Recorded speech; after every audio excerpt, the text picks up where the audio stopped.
Hey, Matt, is your bank running right now? Marty, the bank runs continue. Good Somebody better, morning. Good somebody better, afternoon. somebody better go catch those banks if they're running. They're quite fast. Is it the banks that are running, or people are running the banks? Yeah, I guess it's the opposite. Yeah, correct. You But they freaks, continue. you freaks don't know how bad Matt wants to make the title of each rabbit hole recap. The bank runs continue. I think we're at 5 now. We've relented this week because there is a bank run going on. Hopefully one day we'll be able to have an episode that's titled "The Bank Runs Have Ended." But today is not that day. The bank runs have ended. We're all our own banks now. That's the last rabbit hole recap. When we can hang up our caps and evaporate into the ether of a non-public blissful life. This is a bank run for Ansa. We're talking about Metro Bank in the UK. Did I put the... I had to tell Marty about this bank run about 5 minutes before we went live, Yeah, I had just so no I could have idea. this title. I had no idea. Metro Bank. Did I put the Google Finance thing in there? We can look at the chart. Here it is, Logan. Zoom out to the 5-year once you open it up. It's down 28% today, 29%. That's the 5-year? Go to the 1-year. 1 year's better. Let's see it fall. Looks like a shitcoin chart. Yeah. Go to the 5-year. This bank's been dead for a decade. Why do we care about this bank? We don't really. It's yeah, I agree. What the fuck? The important part, Marty, is that we got the title, and they continue. I mean, they had over $15 billion as of June 30th in customer deposits. So it's a tiny bank, but that's still a lot of money. Yes. Yes. And this one's in the UK, right? So it's showing that it's more of a global issue than just America. Yeah. And it's just another reminder of why it's incredibly important to learn how to hold your own wealth using Bitcoin. Yeah. And I guess as it pertains to this British bank, Metro Bank, I mean, earlier this year, you did have a situation where, due to the high interest rate environment, I believe this was in like April or May, the British gilt markets, which is the British Treasury markets, they're called gilts over there, went haywire. You have to imagine a lot of the banks over there are in similar situations to the banks here in the U.S., where a lot of their liquid reserves are these treasury bonds, these government debt instruments that are loans to the government. Yes. I had this epiphany last night. And I tweeted it out and sent it on Noster, but who would ever loan money in 2023? Why would you lend money to the government? And I do, this was the epiphany. I think if people really internalize what they're doing when they buy treasuries, which is you're literally lending money to the government to go do things. It's fucking insane. Like your counterparty in this loan is a terrible asset allocator. It's like manager. The most degenerate counterparty ever. Yeah. And the crazy part is not only are they loaning to this horrible, not only are they loaning to this horrible counterparty. You're not even using your mic. You're talking into your laptop. Am I really? Logan, what are your Yeah, I am. You can't hear this, right? No. Not only are they loaning to this horrible counterparty, but they're convincing themselves it's a risk-free trade, which is fucking insane. Yeah. And it's, I mean, don't want to be, I saw the Bitcoin Bugle calling me out this week for being a replicator, for talking about macro every once in a while. But I mean, it's becoming abundantly clear that treasuries are not risk-free this week. You have TLT dumping, which is the ETF that indexes longer-term U.S. Treasury bonds. And I think the world is becoming aware. The treasuries are not as risk-free. But yeah, going back, your counterparty in this loan, when you buy treasuries, you're lending money to the government. You're giving them cash to go spend. And here in the U.S., we have a president who can't even form sentences. We have a House of Representatives that can't even pick a speaker right now. We have an unhealthy nation. So a lot of the money that you're lending to the government is going towards healthcare costs, which are rising over time as the country becomes more obese. Similarly with the university system and the education system. Am I talking out of the right mic now? Yeah, you're in the mic now. I think the interface was lying to me. Are you sure? Is this the correct mic? It sounds like it, Logan. Are we on the right mic now? Let's turn it up a little bit. But you can hear me while I'm whispering into the mic? Yes. Okay. I think we're good. And I turned it up a little bit. All right. But I was also whispering because I didn't want the... Thanks, Jevy. Jevy's telling us it's the right mic. Jevy, consider going to our Nostr live chat at rhr.tv/stream. Yeah. But yeah, it's insane that people... I don't understand it. It'll never be for me. Me either. That is, I mean... I wouldn't even let the government sleep on my couch, let alone lend them money. It's fucking insane. Yeah. I mean, I read a newsletter, I think it was late last week. Like, we're entering this really chaotic point in the markets, and the whole idea of that newsletter was building on Keynes's quote, markets can remain irrational longer than you can remain solvent. That whole line has become the rational trade over the last 15 years since 2008. Everybody's just like, oh, markets can remain irrational. Fed's going to keep pumping liquidity. There's going to be a complete detachment from reality. And slowly but surely over time, it has become rational to believe that markets are irrational, and they will stay that way. And it's catching a lot of people off guard, particularly with the treasury trade, where it's quote-unquote risk-free. People are learning rather quickly this week that it's not risk-free. Bonds are absolutely dumping right now. Yields are screaming. The price is dumping. And I couldn't articulate. I was actually pretty tipsy whenever I wrote a Thursday night after RHR. The wife and I went out to a nice dinner. And then it was one of those like newsletters I got at 12:30, and I was trying to articulate it. And I still don't think I've found a way to articulate it succinctly, but we're in this weird inflection point where like markets are beginning not to act irrational. And it's because the rational trade for the last 15 years was expecting them to act irrational. Now that the markets are beginning to appropriately price risk, particularly government debt risk, people are running around with their heads on fire because they didn't think it could break. I think that is a peak clown world comment. What? Am I peaking? No, that's not peak clown world. I think markets remain irrational and will continue to remain irrational for quite some time.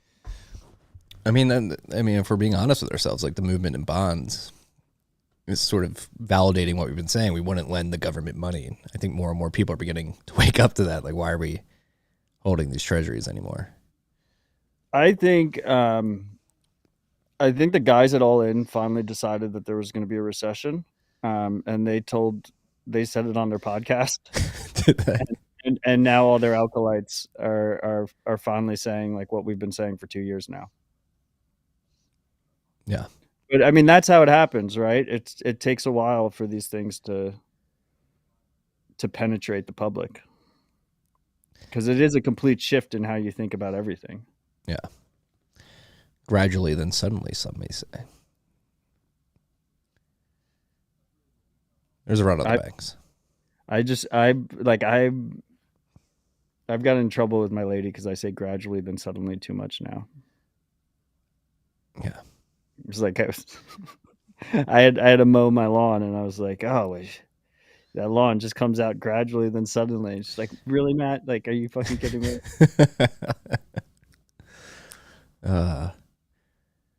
Yeah, it's very weird times in the market. Yeah. And it is weird how the timing of all this shit lines up. Yeah, what was it, Black Friday in 87? That was in early October 2008. blow up a Lehman. Bear Stearns was early October, and now here we are, early October 2023. And you have What about March 2020? March 2020 was pretty chaotic as well. We had the stimulus package episodes. We were doing 2 RHRs a week.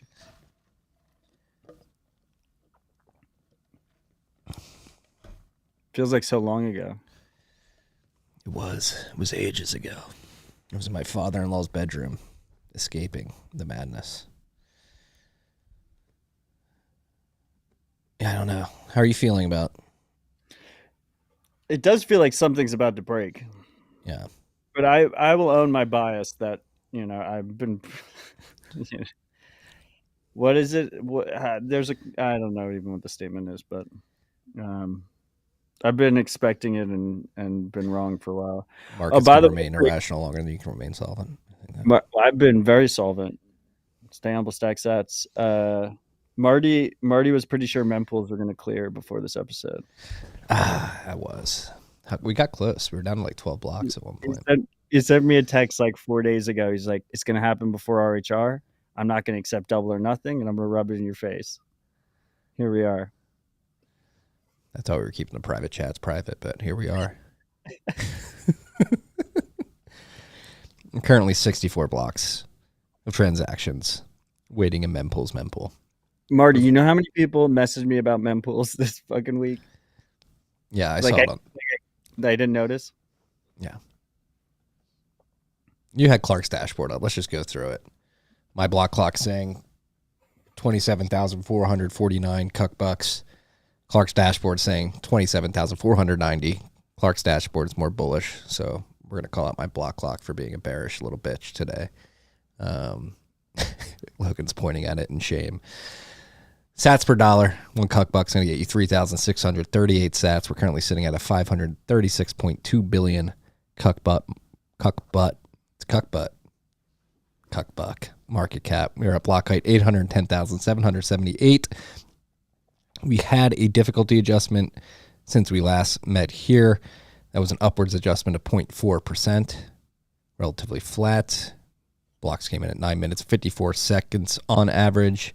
During that difficulty epoch, we're currently 1,670 blocks away from the next adjustment, which is estimated to be on October 17th, so 12 days from today. Right now, it's looking like that will be a downward adjustment of 0.9%. Blocks are coming in at 10 minutes and 7 seconds on average since the last retarget. They're currently 17,270 transactions in Clark's mempool. In mempool's mempool, there are 26,955 transactions. If you were sending 2 sat per VByte transactions earlier this week on Sunday night, they were going through right now.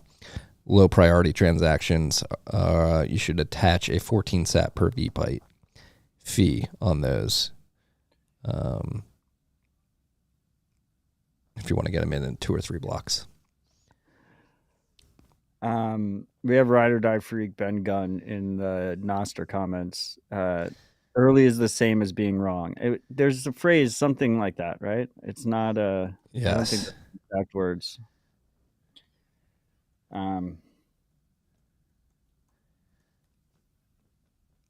Yeah. But I do feel like something's about to break. Timing is everything. Just feels like that. What's the RHR URL? RHR.tv/stream. If I try to go directly to zap.stream, it doesn't come up for some reason. I'm looking at it right now. Yeah. Back to the dashboard. A few more metrics to hit. They're currently over 9,000. Officially 9,086.68 Bitcoin in unspent capacity on Samurai's Whirlpool. An unspent value of 249.8 million cuck bucks. I don't know if you had this on the list, but since we're talking about it, it seems that Samurai's coordinator was down for a period of time over this week, and that actually led to some insights. Apparently 85% of people using Whirlpool are using their own backend. Well, they're at least using a backend that's not Samurai's. Yes, Ronin Dojo or well, Sparrow users Sparrow. default to Electrum servers. But yes, which is great to see. That's something that we've theorized for a while now. It's good to see some data. Here, let me pull up that Samurai tweet, just so we're accurate with the actual It was data. about, I think they said like 50. I think exactly what you said. I think they said 15% decrease in volume, while they're not the Whirlpool coordinator server wasn't down, but the wallet server was, which is what Samurai Light users use. They trust Samurai with their transaction data. See.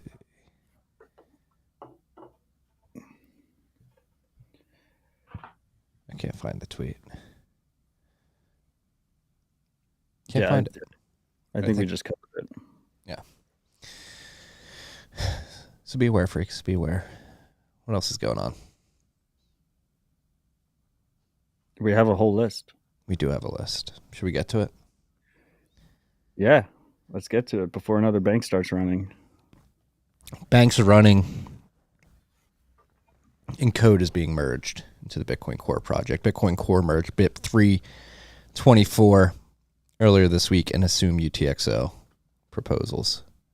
This is a big step in two very important directions. BIP-324 is going to allow traffic at the P2P layer, the messages, to be encrypted. This is a big improvement. Obviously, it will improve privacy and reduce the potential for man-in-the-middle attacks, as well as leading to incremental bandwidth efficiencies. This is good to see at the P2P level. This is specifically if you're running a Bitcoin node and using your own Bitcoin node, which you should be. The traffic from that node has historically been plain text. So this is the first step in encrypting that and protecting you from certain attack vectors along that. So that, like, the big one is obviously censorship. You can, your ISP, your internet service provider, can see that you are running a Bitcoin node because all that traffic is in plain text. You also have certain types of attacks like Eclipse attack. Article, I bet.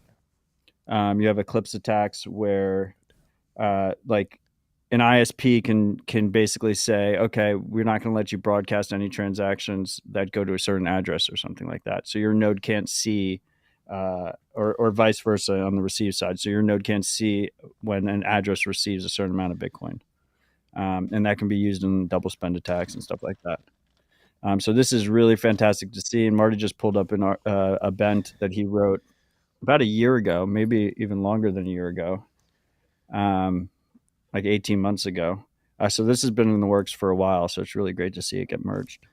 Yeah, and the reason I brought up the bent is because I forget exactly when this was written. This was written, in June of last year, so over a year ago.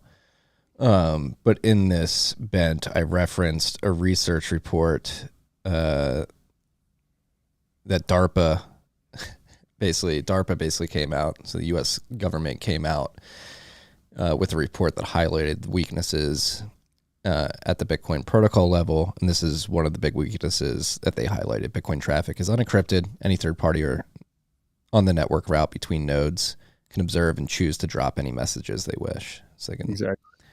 So this is an attack vector that the U.S. government highlighted. We have John Delaney in the comments asking if this will help circumvent national firewalls, or is the encryption fingerprintable? The traffic is still pretty identifiable. Like there are key heuristics on how much data your node is sending back and forth that make it look like a Bitcoin node still.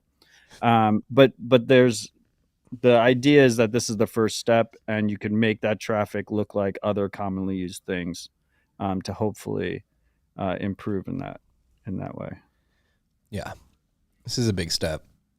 Shout out to everybody who worked on this. Gloria Zal, I believe,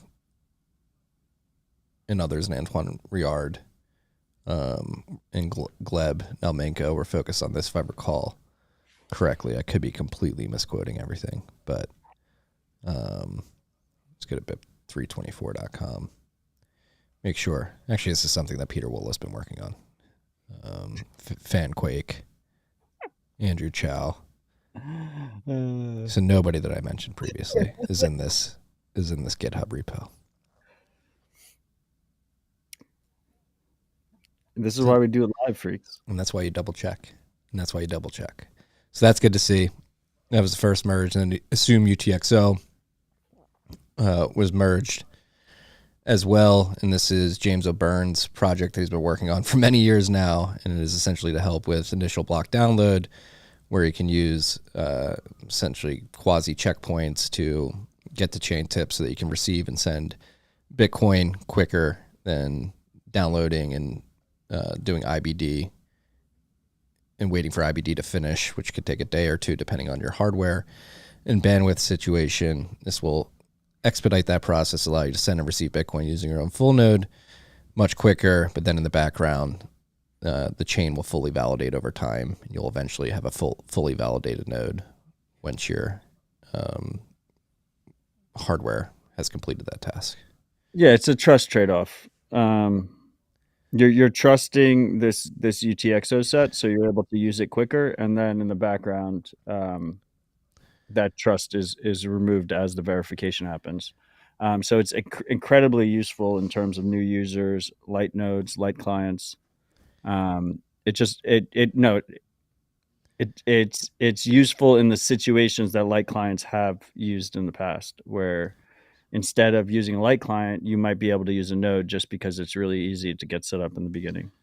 Yeah. And as James says here in this tweet, I'm very excited for this merge, but in classic Bitcoin fashion, it's a little bit of a fake out. All the code is now in, but the RPC load TX outset, i.e. how you'll actually use AssumeUTXO, isn't usable on mainnet until we merge a 5-line change that adds a recognized snapshot to chain params. This functionality is testable now in RegTest, testnet, and signet. And after stewing for a little while, we'll then merge the mainnet params and make the feature available for true end use. So this is a step in the right direction. Only able to leverage this on the different test nets right now. Still more code needs to be merged to actually make it usable on mainnet, but a step in the right direction. Love to see it. Came out of nowhere. I mean, sure. He's been working on it for fucking I know. years. And that's like one of those things where it's like, yeah, you just expect it's going to drag on, and then it's like, oh, well, 324 and AssumeUTXO this week. I'm sure it didn't come out of nowhere, but if you... This is what I was kind of theorizing on the last couple of episodes with the whole drive chain debate stuff. Is like, you know, the benefit of extreme proposals getting any kind of airtime gives cover and momentum to more pragmatic, simple proposals. Yeah. Like AssumeUTXO is like, it just seems so obvious. It's so pragmatic. It makes a very useful trade-off balance in a situation where users that would benefit from this are using a much more trusted situation to begin with in a light client.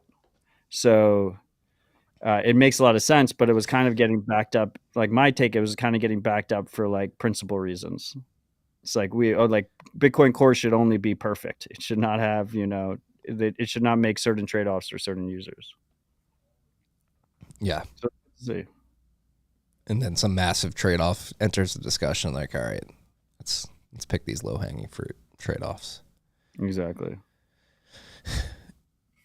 And I mean, BIP-324, too. That's the beauty of both of these. Is I don't think you need a soft fork for either of them.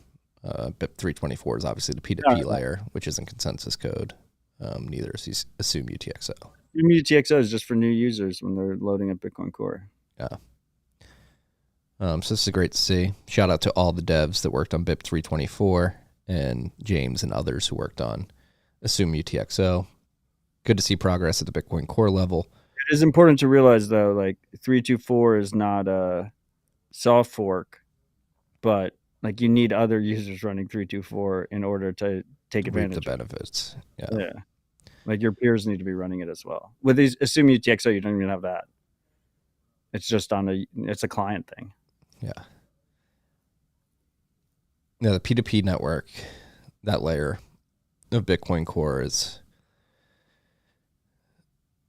not very well understood by many, but it's very important. I mean, that network traffic problem could have turned into a big one. Again, DARPA recognized it as a weakness to exploit in the Bitcoin network. And the fact that we're hardening that layer of the Bitcoin protocol is very encouraging to see. I've got too many tabs open here. Another big announcement this week, not at the Bitcoin Core level, but at the product level. Unchained introduced its enterprise collaborative custody network. This is really exciting to see. We've been saying on this show for years, but more prominently since the collapse of FTX, BlockFi, Celsius, and others, that Bitcoin's native properties give you a new way to custody a digital bearer asset and to build new primitives for the financial system of the future built on Bitcoin. This will revolve around multisig. Unchained has obviously been a leader in the realm of multisig for many years with their Vault product, which is 2 or 3 multisig where you hold 2 keys, their lending product, which is a 2 or 3 multisig where you hold a key, Unchained holds a key, and Kingdom Trust holds a key, or Bitcoin's collateral. You have a key, so you have visibility in there. They have an IRA product. You can hold your own keys, 2 of the 3. But now with this enterprise multisig offering, they're adding more institutional collaborative custody partners to their network, and they're offering a keyless service for end users. So now they've introduced Coincover as a key partner. So if you're an individual or business out there who isn't comfortable holding your own keys, you can reap the benefits of multisig, multi-institution custody with this setup, where you'll have a 2 or 3 multisig where Unchained holds a key, Coincover holds a key, and Kingdom Trust holds a key. And so that custody risk is distributed across 3 institutions, 2 of which are in the U.S., 1 is in the U.K., so you have multi-jurisdiction in this setup as well. Jurisdictions. What? 2 horrible jurisdictions. Yeah, 2. I mean, the U.S. and the U.K. can probably be considered 51st the same jurisdiction. Yeah. But it's a step in the right direction. And is great to see from Unchained, because you're providing your end user with more optionality. I believe in this announcement, they also said, like, hey, now that we have these key partners, you can decide what you want to do. You can do the 2 or 3 vault where you hold 2 keys. You can do it where you hold 1 key, or you can do it where you don't hold any keys, but you distribute the custody risk among 3 different institutions. They've also introduced a sign-up flow for other key partners, so that's signaling that there will be more institutions to choose from in these quorums. Will be interesting to see if you get more jurisdictions added to this. Maybe you get like a Middle Eastern company, somebody in Singapore, somebody in the Bahamas, and that's where multi-jurisdictional multi-sig gets interesting. Yeah, I mean, even without, I was mostly like, then it gets, I agree. Then it gets really interesting. But compared to a single custodian holding your funds, when you have 3 independent companies doing it, and 2 of them need to collude to spend it, you have massive improvement in terms of rug pull risk. I mean, you should still self-custody your Bitcoin, but if you're going to use a custodial option, it doesn't get much better than that. Yeah, and thinking through the game theory here, all these companies have their own operations, their own reputations, and by creating this multi-institution, multi-sig environment, it just reduces the risk of rug pulls, like Matt said, because to rug pull, you need 2 of these institutions to collude, and as soon as they do, they both ruin their reputations at the same time, and they have other business lines, other revenue lines that they don't want to sacrifice to rug pull. And also, I mean, I assume this is the same as their existing setup, which requires users to hold keys, where it's all on chain, non-rehypothecated, so you have proof of rug pull, which is, not really that much solace if you do get rugged, but it is nice to have in terms of a web of trust type of system, right? If someone does get rugged in this situation, it would be immediately obvious. You could call the authorities and say, hey, they took my Bitcoin. They're going to be like, what's Bitcoin? But no, I do think Phil Geiger was tweeting about this yesterday. Make sure I have his right account. He's back on his main account after he was suspended for a while. He was saying, I believe he was replying to somebody that you can validate where the Bitcoin's held without any of Unchained software. You can upload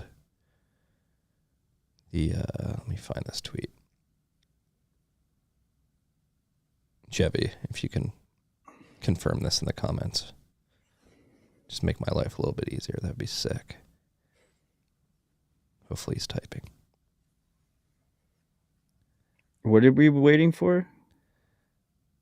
The Phil Geiger tweet? You can basically validate. Yeah, Jevy's confirming that you can validate using external software. Phil's an incredibly, that's awesome. So like what, like Sparrow or something? Yeah. Because you have the pub keys and the descriptor. That's awesome. Well, I was gonna say, Phil, you're a great person, you're a good friend. You got the blue check, and you got banned with the blue check, and then you made another account. Then he got his old account back, and I'm it not still has a angry. blue check. I'm not angry. I'm just disappointed. You heard it here first, Phil. Matt's disappointed in you. Not angry, disappointed. No, this is a pretty big announcement. And there were some announcements of future announcements in that announcement as well. It seems like there's going to be a qualified custodian in the mix, and more key partners to come. So, Jevy's saying clients still have the wallet config file, can use Sparrow and Caravan to monitor. Qualified custodian was not in my vocabulary 8 months ago, and every time I hear it, I'm just like, why? Why do I have to know about it? But I'm a qualified custodian. So does a MicroStrategy or something, like they want a qualified custodian if they hold their Bitcoin? I'm not sure if they need it, because they're holding on their treasury. It comes in like securities law. Qualified custodians are supposed to. I know, like private securities. Private wealth advisors. Like if you pay someone to manage your money, I think they ask for qualified custodians to basically cover their ass. Yeah. But it might also be required by law. I don't fucking know. Stay humble, stack sets. I don't know either. Matt gave some good advice there. What was I going to say? My cold cards are my qualified custodian. Yeah. I was going to say something. What was I going to say? I forget what I was going to say. Oh. Do you think this is the new standard moving forward? Like I wrote a bit about this last night, and I was pretty aggressive in my framing, but I do wonder if by Unchained making this clear, okay, here's how we're going to custody your Bitcoin. I think personally, when you're purveying the options that you have when you're interacting with third parties, which again, you shouldn't, but if you have to, there are better ways to do it. And this is, at the moment, I believe, the best way to do it. And does that act as a forcing function by the market to say, hey, like Coinbase, you're holding all these keys. That doesn't make me comfortable. This model exists too. Like, I'm not going to custody my Bitcoin with you until you adopt a similar model that reduces this risk. I'm not sure. No, it's a stepping stone. This is why your peak irrational markets call is not correct. Like, people still need to get rugged more. There's a certain type of person who's going to use Fidelity, is going to use Anchorage, going to use Coinbase. I have a thing in the list that supposedly Coinbase has over 1 million Bitcoin in custody. People are going to keep doing that until they get rugged. Hopefully, a decent amount of people that would have used a single custodian moves to this type of collaborative custody model that Unchained is doing and OnRamp is doing as well. But then ultimately, like, those are going to get rugged too. There's going to be situations where those get rugged as well. Like, there's reduced rug pull risk, but they will get rugged as well. And people will learn that they need to do self-custody. And that goes for people, businesses, pensions, everything. And they will do collaborative custody on themselves, but they will hold keys in that situation. They will have a team You know, right now, the amount of money they pay to manage their money is fucking insane, these big institutions. They have full teams that handle all this shit. Well, you're going to have a team that handles how you do your Bitcoin custody. And people say it's not possible. You know, Saylor will say he wants to outsource it, blah, blah, blah. All these other, you know, Bitcoin companies have figured this out along the way because they had no other choice. They had to do it in the early days. Coinbase didn't like outsource their Bitcoin custody. You know, River never outsourced their Bitcoin custody. Kraken never outsourced their Bitcoin custody. They fucking figured it out, and Gemini. they made sure to do it in the most secure way possible. Gemini owes $1 billion to their users, but they also did their own custody. They did. Like, I think it's a stepping stone. Yeah, agreed. A good stepping stone. I think an important thing to realize here too is it's not just it's not just the actual funds. When you're trusting these third parties, you're also trusting them on the privacy side. And I think companies that have trusted third parties along their Bitcoin stack and are exposing, you know, this intimate information of their financial history with their third parties are at a disadvantage. Like, there's a competitive disadvantage if you're sharing private information with these companies. And one of the negatives of a collaborative custody, which I think is a massive net benefit. Like, if you're going to use a custodial solution, use a collaborative custody model like what Unchained is offering now.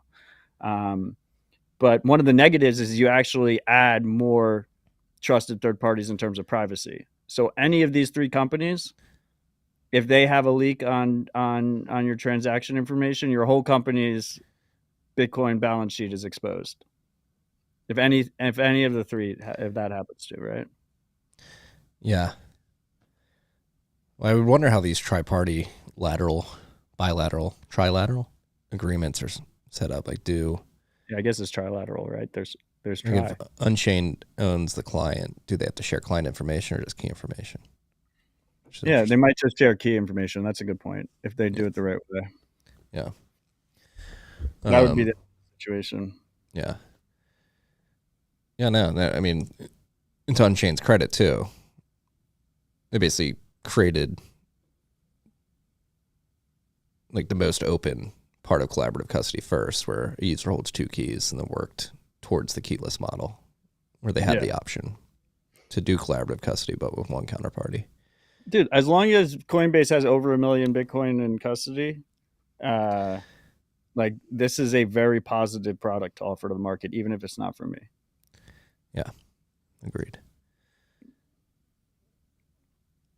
I had something else to say. What was I going to say? Oh, it was the next thing on the list. I'm reminded now because Logan has it up on the screen. I don't know why you put this on the list. This is noise. What? The Nchain stuff. No, it isn't. Yes, it is. Dude, I think this is a big... This is fantastic. I think this is a big show for a potential gotcha. They're going to try and gotcha to the market. No, don't overthink it. Don't overthink it. They put the wrong guy. Like, he had just gotten appointed. They put the wrong guy there. He was looking at shit. We've been waiting for the shoe to drop. They've lost so much fucking money in their fraudulent campaign, the BSV guys, that I remember I was talking about this like 3 months ago. It's like, how has he not run out of money yet?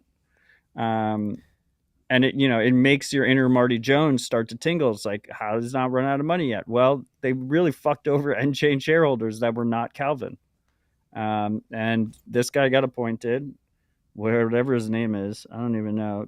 Christian Agis Hansen got appointed of Nchain, which is this company that's owned by Calvin Ayre. I got really confused because he sort of looks like Calvin Ayre. I was like, what's going on here? I thought it was like his brother. Has been essentially backing the BSV scam and Craig Wright's fraudulent claims to be Satoshi for fucking years now. And this guy essentially led an uprising among shareholders and is blowing the whistle. He's releasing emails. Their whole camp is in disarray. They're deleting tweets. They're freaking out right now. This is shout out us. You know, this is a shout out us list item. You know what? My tenor on this is completely changed now that we get to shout ourselves out. There you go. No, yeah. I mean, it's just been glaringly obvious that these guys are overt frauds for years now. And maybe, yes, it isn't noise that the fraud is being laid bare via internal emails that sort of prove the fraud. And apparently I read one of the emails. Apparently Craig is turning on, or Calvin's turning on Craig. It's a whole mess. It's great. Yeah. I mean, Calvin's a pedo, and Craig Wright is a literal insane person. So this guy, like the CEO of a former CEO of Nchain, is basically saying that he's a pedo too. yeah. Like it's the whole thing is fucking lit. I don't know. I thought it was worth covering. I've been waiting for the shoe to drop forever now, since 2017. And apparently Calvin's not going to front the legal costs anymore. It's been 6 years, Marty. It's been 6 years. Of course it needs to be a list item. That is. All right. Maybe I jumped the gun there. Craig Wright is falling to earth. He's not Satoshi. I just want to say that there were a bunch of influencers that helped make it as bad as it was, the false Satoshi claims. And I hope you guys have learned your lesson, but you haven't. And it really fucking sucked to see it at the time. It sucked to see it at the time, and I'm just glad that most of those people are largely irrelevant now. And CSW didn't get what he wanted. I'd wanted them to tell me in person that they were 100% confident that Craig Wright was 1/3 of Satoshi. Fucking insane. And that was in 2019, if I recall correctly. 2018. Should have known better. Should have known better. The receipts are there. I have the receipts. Yeah. This person likes to talk about the mining death spiral a lot too, around the halving. So get ready for that narrative. Oh yeah, the mining death spiral narrative is on its way, guys. Yeah. Prepare. You mentioned it earlier, but we should dive in. Coinbase wallets have been identified by the pay-to-snitch surveillance firm Arkham Intelligence. They're claiming that they have identified. Is Arkham on your radar? I've heard people talking about them. Crypto VC's one of them, and they pay you shit coins if you tag wallets. But so they can go fuck themselves. But it is interesting data regardless. So I've largely assumed, like Glassnode, when Glassnode and these other services are tracking Coinbase wallets, they usually are just tracking like the exchange wallets, not Coinbase custody's wallets. So this includes Coinbase custody, which it should include, obviously. It's the same party that's holding custody. So when you see those like bullish charts where it's like exchange balances are going down and they're like, everyone's self-custodying, the rug pulls are over, the bank runs won't continue anymore, they're not including Coinbase custody. Yeah. Just keep that in mind. Be aware. This is an interesting stat. Arkham has identified and tagged over 36 million Bitcoin deposit and holding addresses used by Coinbase. So Coinbase is managing 36 million, more than 36 million wallets, with their largest cold wallet containing around 10,000 Bitcoin. So based on their most recent financials, Coinbase likely has thousands more Bitcoin not yet labeled. I wonder if that's addresses or just Bitcoin. Probably thousands of Bitcoin. Yeah. It's probably significantly more than 1 million Bitcoin. Earlier this year, Arkham Intelligence launched its pay-to-snitch shitcoin ARKM to incentivize individuals to sell sensitive information. That is pretty nefarious. Right? Yeah.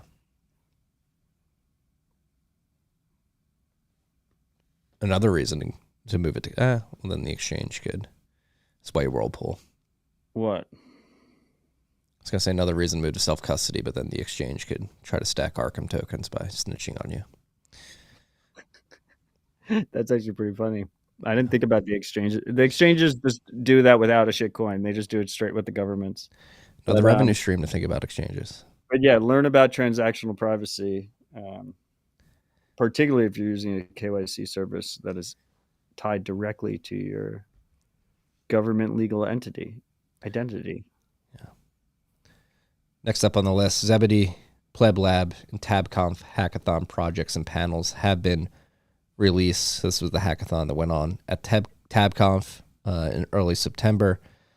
In the panels, so PlebLab panel was Super Testnet, Topher Scott, Austin Kelsey, and Francisco Chavaria have been released. Why not to use Stacker News by Keon, who runs Stacker News. What he learned building a misfit hackerspace car, and then Lightning Builders with Andre from ZBD, Michael from ZBD, Jesse of Amboss, Michael from Wavelake, and Keon of Stacker News. And the projects, the winner was UTX Dealership, which is a forthcoming privacy tool for Bitcoin. It enables Bitcoin miners to easily sell their freshly mined UTXOs for a premium and enables Bitcoiners to acquire decent privacy simply by visiting a website and buying a history-free UTXO. And building on the last conversation we just had, like, I wonder how seamless that process is. I have not watched the presentation yet. Our boy Ben the Carman, who's right outside, I believe. I think I saw him out there. Muty Mint was the first in the Lightning category. Satagram was second in the Lightning category. Wait, last time you said Ben Carman was right outside, he was laying in bed in the live chat. Just FYI, freaks. Yes. Thanks for making me look stupid, Ben. Data Buffet won the LNURL category. LNplay.live won the people's favorite category. Pure Stables. These honorable mentions. Flash Files, Orange VR. Anyway, a lot of badass projects and great content, so check it out. Yes. Yes.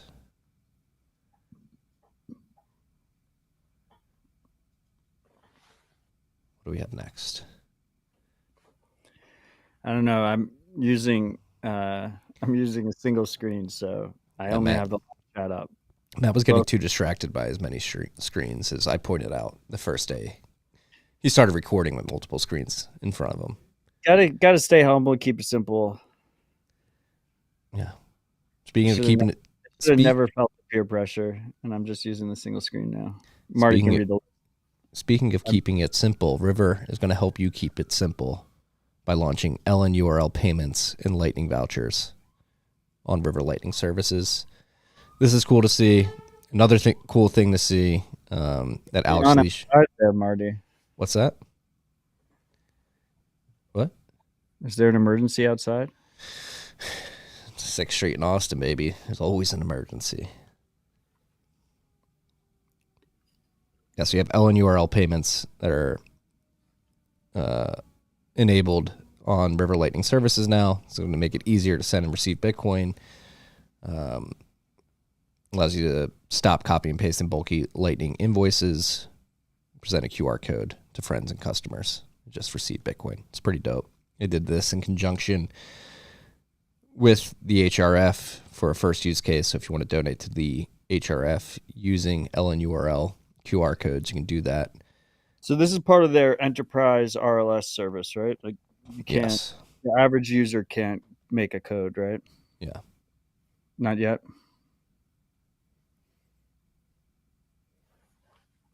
I think the average user can, or no, yeah, it's on River Lightning only. But I think I'm sure they're getting there. I mean, I know they're getting there, but what would be really nice, because we run the park, Bitcoin Park. Obviously, we have Bitcoin coming in, but we have fiat expenses. We have a ton of fiat expenses, so we use River to get them into our bank account. And River doesn't have. I like depositing via Lightning because I don't want to close my channels, and because I don't want them to have UTXO history. So what happens is I'm just manually comping invoices. But if I have a Lightning address, I can just put the Lightning address in, and just send Bitcoin to River. Yeah. So that'll be huge. I'm sure this is like, we must be very close if they're offering it to their enterprise clients. Yeah, and Leishman's teased on Twitter that they're going to have a bunch more announcements towards the end of this year for the River app. And this is another thing. Put this up on the screen. By the way, you can do that right now. You can do that on Strike. If you just do your username at strike.me, it'll send to your account. Yeah. I mean, Alex tweeted 22 hours ago, there's so much launching this quarter at River. Next week, the Ship Fest begins. So be aware of that. They're releasing their annual Lightning research report next week, too. And as a teaser to that, Alex shared their monthly Lightning transactions that have been rounded by their node, and it is growing exponentially. In August, over 3 million transactions were routed by River's routing node, and last month in September, it almost reached 4 million. So, yeah, this is bittersweet to me, but good for them. It's good data. Yeah, it's hard to get data on the Lightning Network, so it's good to see companies that have the data sharing it. The shitcoiners were a little bit right about the hub and spoke situation on Lightning from a privacy perspective, but it is good to see a company like River really offer seamless enterprise solutions, and it's just a massive net benefit in general using Lightning, at least for on the sender side from a privacy perspective. Yeah, because they can't easily tell what UTXOs funded that transaction. Yeah, it's good to see. River Ship Fest starts next week. Be on the lookout. Moving back to the list, PlebAI, access open source large language models. So this was fun. Lightning Network enabled paywalls. It's like it's not a mind-blowing innovation, but you get ChatGPT functionality without KYC. You don't have to verify a phone number or anything. You just pay with sats, and you have multiple models to choose from. People can upload their own models. They get a cut if people pay sats to those models.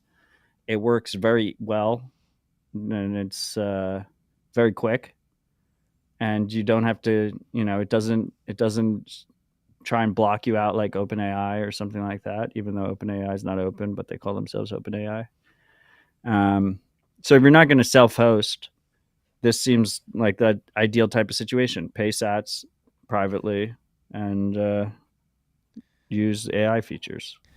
Yeah, and it's really cool to see how these robust tools can be built by small teams. This is a two-man team.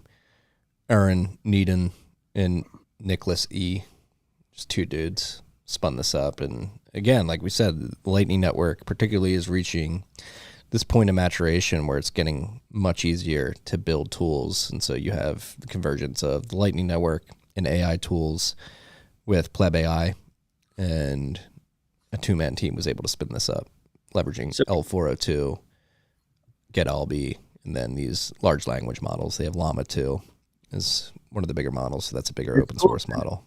It's cool because you can upload your own model. So like they obviously it's a centralized service, but they kind of distributed the roles. Like I feel like it could scale pretty well. Yeah, it's got Nchain compatibility too, so you can build AI agents using this. It's happening. Yeah, you can like do like there's one that's like Matthew McConaughey and everything responds like it's Matthew McConaughey. All right. Your first 50 uses with Matthew is free, and then after that you have to pay sats. We have Weird Robot in the Ride or Die comments saying, Matt, there's a difference between being able to use hub and spoke and having to use hub and spoke. I think we are the former. Yeah, I'm not saying the shitcorners were right. I'm just saying they weren't completely wrong. The cool part about Lightning is that it's essentially a protocol, an interoperable protocol for batch Bitcoin transactions, and we can open channels to whoever the fuck we want to open channels to, and no one can easily stop us. So regardless if the regulated entities tend to have significantly more routing volume and insight into the network, you can choose to route around them. But there are issues when you're trying to interact with them. and that is to be expected. It's not it doesn't kill Lightning, but it's something that I feel like is not talked about enough, because it's way easier to just cheerlead, and you get way more engagement as a result. But I love Lightning. I use Lightning every day, and yeah, it's great that we have it, because mempools will never clear again. I'm going to win that bet. They don't win it this week, but we're getting closer. Marty, I don't know why you care about fees so much when you're not even going to pay transaction fees when you pay your dentist. Your doctor. Why Sorry. is my face really that red? People keep saying my face is red. Dentists are awesome. By the way, they are also doctors, but fake doctors. Is my face that red? Is it the camera? Is it the hat? I look pretty pale right now. Oh, wait, it's the hat. Lower the hat. Yeah, you look redder when the hat's down. It's like the shadow. You look pretty pale when you raise the hat. Don't appreciate it, David Humphrey, pointing out how red my face looks. Well, he's in the wrong chat anyway. RHR.TV/stream. Yeah.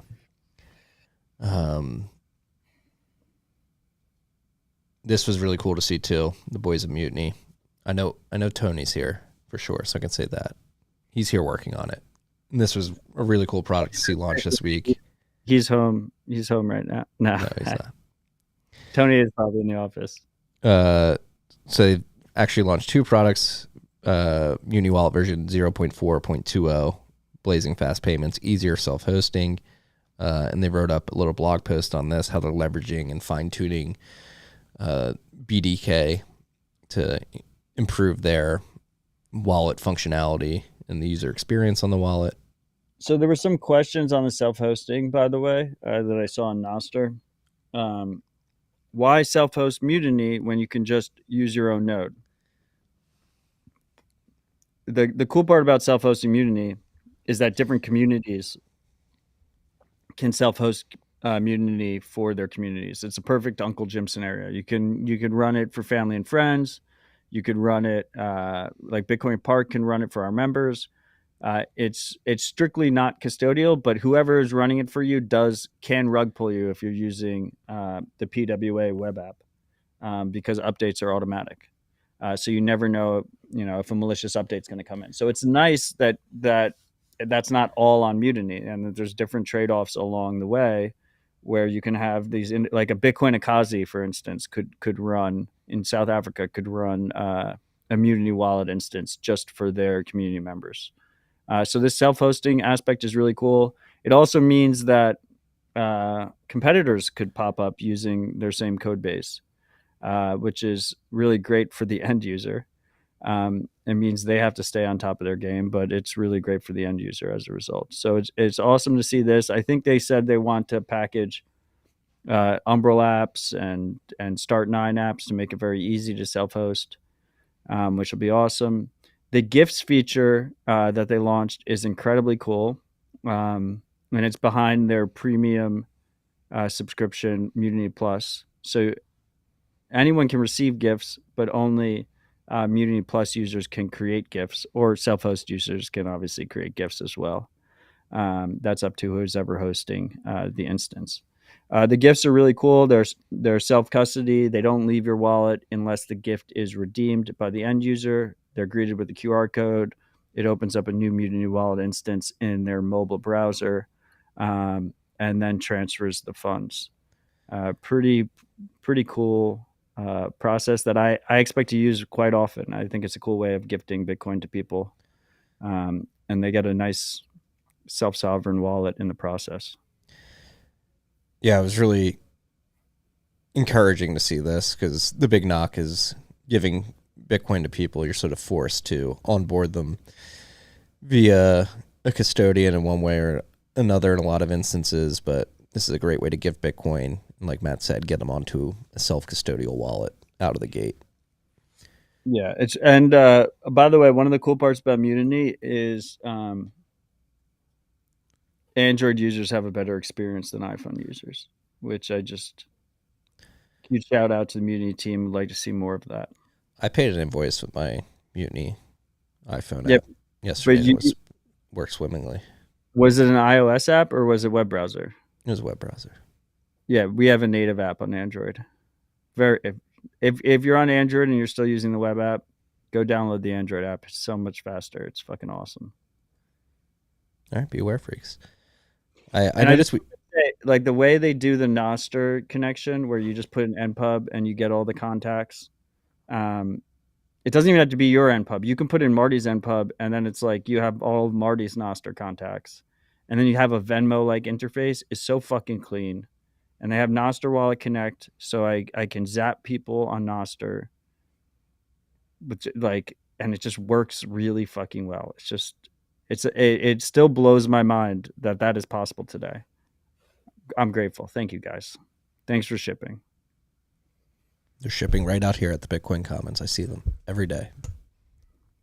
Ben, get your ass in the office. We drifted into software updates. We have not read the boost, so I'm going to get to the boost before we finish the software updates because there's about 40 of them. The software updates section is getting longer and longer. So let's take a break to read the top 4 boost of Rabbit Hole Recap 272 bear hunting season. At John SBRT, 222,222 sats, 2s across the board. Palindrome boost. Bring back the guillotines. Nuke your Twitter accounts, freaks. We had some guillotine talk last week, I guess. I cited this. Nostr only. At Sav BTC, 111,112 sats. Sup, freaks? A few RHR episodes back, you gave Sav BTC, SAV BTC, a shout out for our first meetup in Savannah, Georgia. We provided no address or location. Marty and Matt, you ridiculed us. Shame on you. Have y'all lost touch with your principles? What happened to some good old-fashioned proof of work? 2 meetups in, we were up to around 6 regulars. At the last one, following some good convo, we had a mini lightning torch and sats flowed seamlessly around custodial, non-custodial wallets. Next meetup is Monday, 10/9 at 7:30. Find it. Tiki! They didn't give us a location again. I mean, you got to do the proof of work if you're in Savannah, Georgia. Find it. I was hoping they weren't going to give us a location after all of that reprimanding. Yes. Savannah's a beautiful city. I've considered living there. If you haven't visited Savannah, go visit Savannah and find out where their meetup is and go to the meetup. It's a beautiful part of the country. Low country, baby. At Bitcoin Rocks, 111,111 sats, 1s across the board. Palindrome boost. The freaks can help build a circular economy by putting one of our Bitcoin stickers in public. They're free at bitcoin.rocks/stickers. He's a great freak. And we do have the stickers at Bitcoin Park in the front. Yes. You can just walk in and grab a sticker and then go graffiti your community. Graffiti. At Cum Rocket coming in to the 4th spot. Cum Rocket. 4. Were you waiting for that? Were you waiting for that? Did you know it was coming? I'm pretty sure there hasn't been an episode of Scylla Dispatch or RHR for the last 8 months where Cum Rocket hasn't been mentioned because he's a true ride or die freak who constantly supports the show. Logan, were you waiting for that? The timing was great. I every time you get to boost, I like open up, unmute the the soundboard section. Let's get one more in there. Cum Rocket. Cum Rocket with 69,420 sats. His typical boost. Ben Bitcoin Meetup, Wednesday, October 11th, 2023 at Broken Top Bottle Shop, 1740 Northwest Pence Lane, Unit 1, Bend, Oregon. So if you're in the Bend, Oregon area, again. See, that's how a meetup shout out is done. Broken Top Bottle Shop. Right to the address. There we go. October 11th at 6:30. Meetup will go from 6:30 to 8 p.m. Come learn briefly what mining is, common misunderstandings, and anecdotes of ways in which Bitcoin mining may shape our abundant future. Presentation by Abundant Minds. See details at www.meetup.com/bend-bitcoin-meetup/events/2953-76502. Shout out to you, Cum Rocket, for shouting us out. those were the top 4 boosts of RIP 272. Thank you guys for contributing to the value for value model here. We love reading your boost week in and week out. Uh-oh. This is not good. Get the hell out of here. Ben is here. He just gave me the finger, and I had to promptly shoo him out of the. Don't shoo him. Did he really? Did he listen to your shoo? Did you shoo him again? No, he tried to leave abruptly before I shoot him, but I got it in. No, fuck this shit. I'm done. All right, see you, Matt. It's my show now. I didn't want to read the software updates anyway. They're too long. All right, we'll see you guys next week. Did he go? Did he go? All right, Logan, it's just me and you now. All right, Peach. Logan is going to take my spot for the software updates. No. A lot of insubordination in this studio. I don't know how to take it. Get out of here, Marty. Logan's trying to shoo me out of the studio now. At Peach Bitcoin. It's not it's just Peach Bitcoin app. Version 0.3.1 has been released with a public API being released alongside that. Peach is a P2P Bitcoin exchange, KYC free. So if you're looking, it's a Bitcoin marketplace actually. So they've open sourced their API, I believe. Is that what it is? Yeah. Public API has been released. I don't know if Matt really left or not. I'm sure he's laughing and giggling in the background. What do you want to say, Logan? He's technically here. Just kick him out. He just muted himself. He hadn't muted himself until just now. If you actually put him in timeout, just kick him out. We kicked Matt out. He doesn't deserve to be here if he just wants to leave the stream midway through. Looking for a replacement for RHR. 6 years, 5 years, and 2 months. It was a long run. What's that? 65 months. A week in, week out. Rabbit hole recaps. 2 a week during the lockdowns. I don't know. One shoe. You shoe one Ben the car man. And he just gives up live on air. I can't believe it. I'm honestly shocked. But the show must go on. We will have auditions for the co-host of Rabbit Hole Recap moving forward. So hit me up on Noster if you think you have what it takes to replace Matt Odell over here. We'll start auditions immediately after this show. I don't even know. He's not coming back. He's not coming back. I don't know where he went. One shoe. This is unfathomable. He's just running for a fresh beer. He's going to be very confused when he gets back to his computer and he thinks we shut down the show. Hopefully he checks the live streams. Moving on software updates. There he is. I always knew he would come back. He comes crawling back. I'm just so disappointed. Oh, well, you're disappointed. I was the one expressing my disappointment. I threw out open auditions for the new co-host of Rapid Hole Recap while you were gone. I couldn't leave the freaks. I thought you quit live on air. I'm not angry. I'm just disappointed. Your mic's all fucked up. You're talking to your computer again. If you're going to come back. Fuck you, man. No, I'm the right mic. I'm on the correct mic. Turn it. It's pretty quiet. I can't believe you shoot him again. Is it really that unbelievable considering the history that Ben and I have? You set him up for a shoe. You told him you shouted him out. You told him to come in, and then you shoot him again. Well, you're working with incomplete context here, man. Let's just. He came into my studio and put a big finger in my face. He did walk in middle finger first. Yes. Okay. I don't even know what to believe anymore. Can't stand for that type of aggression in my studio. We're peaceful. Let's just go to the software updates. Well, we're already running through them. You left. We also have a few people in the comments who are going to audition. Auditions canceled.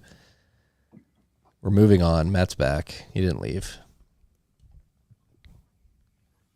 I'm just kidding. That was a joke, freaks. You can never replace Matt. The show would end. Blockstream Jade version 1.0.23 has been released. You can now save your multi-sig wallet configurations using Jade. Fulcrum version 1.9.2 has been released as a maintenance release. LDK version 0.0.117 has been released. This comes with improved payment success rates, bug fixes, and more. LDK. This is a big one from L&D. L&D version 0.17.0 beta has been released, now compatible with simple taproot channels, which is a big privacy improvement. You can open up a channel. It could look like a single sig. So chain heuristic companies, chain surveillance companies using heuristics to dox Lightning channels are going to have a harder time if you're opening them with simple taproot channels.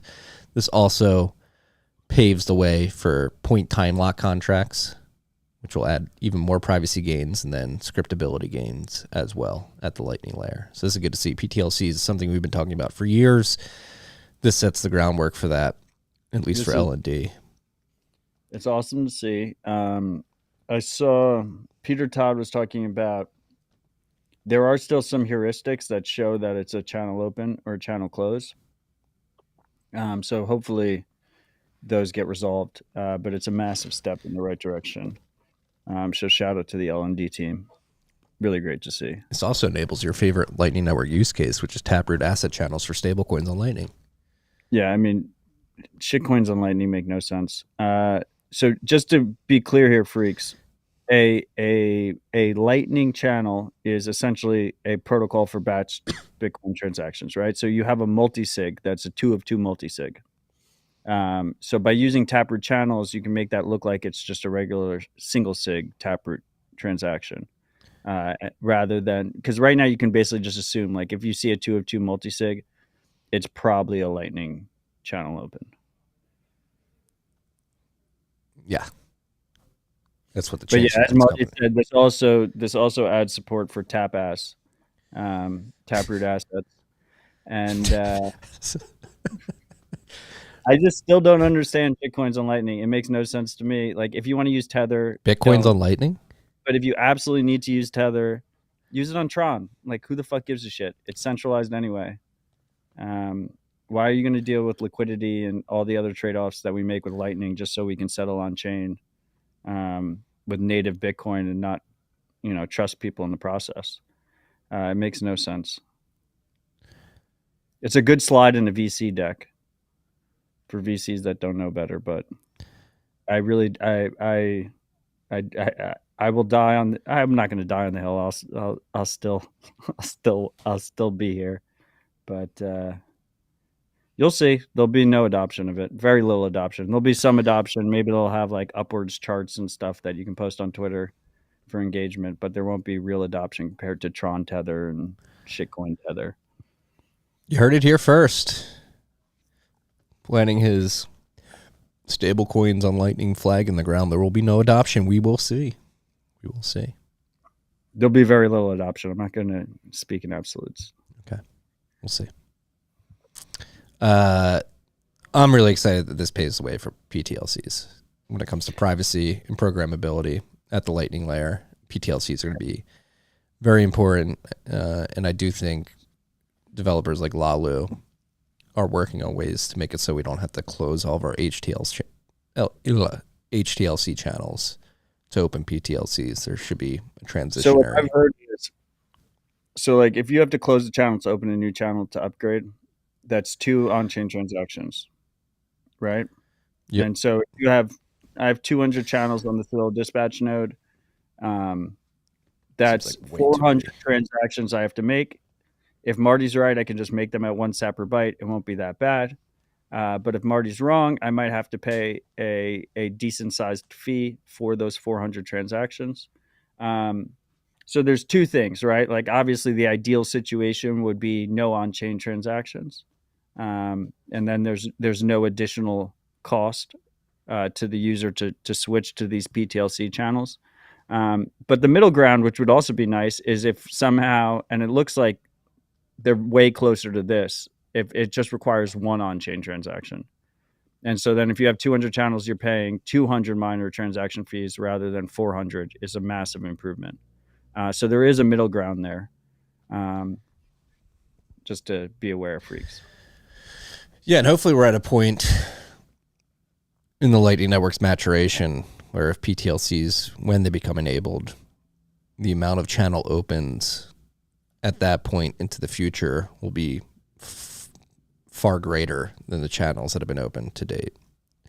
That's all. I feel like there's this trade-off. It's like I strongly believe that PTLCs are a step function improvement on how these channels are opened and how these time-locked contracts are managed and what that gives you in terms of, again, privacy and programmability, and that we should get them enabled as quickly as possible while making sure that we're doing it appropriately and not risking any of the hard work that's been done to date at the Lightning Network. But the sooner the better. And to see, again, the groundwork being set with LND version 0.17.0 beta is great to see. Yeah, I mean, sure. I agree. Sure.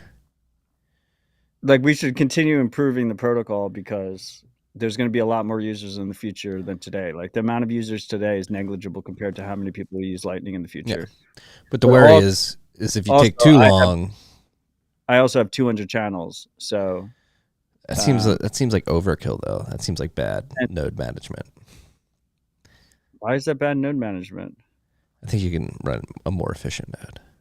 Yeah. The truth of the matter is, I shouldn't have 200 channels. You all should just connect to River's node or Wallet of Satoshi's node or Strike's. Oh wait, you can't connect to River or Strike unless you're whitelisted, but you can connect to Wallet of Satoshi until they're taken down by the Australian government, and that's your way of getting liquidity. Someone's got to fucking do it, Marty. Like 200 channels, like it's not. I mean, I sort of question why I did it to myself, but it's good that it exists, that someone can connect to that node and have decent liquidity. It just seems like out logs. I know I'm not taking. I mean, you have to trust me that I'm not taking logs. But the only person I know isn't taking logs personally is myself. So seems like a massive honeypot. Freaks beware connecting to this node. Then don't connect to me. You're just gonna have to close the channel and open a new channel for PTLCs anyway. Yeah, wait. No, the point being, the worry about waiting too long for PTLCs is that the shelling point is going to be so strong on HTLCs that it just never materializes. So again, it's good to see progress being made there. Zeus version 0.8.0 alpha has been released, also with simple taproot channels rolled out to alpha testers. So Zeus and LND are rolling this out as well, which is great to see. Phoenix wallet version 2.0. Well, I just wanted real quick, just Evan and all the contributors to Zeus are fucking crushing it. Yeah. So thank you.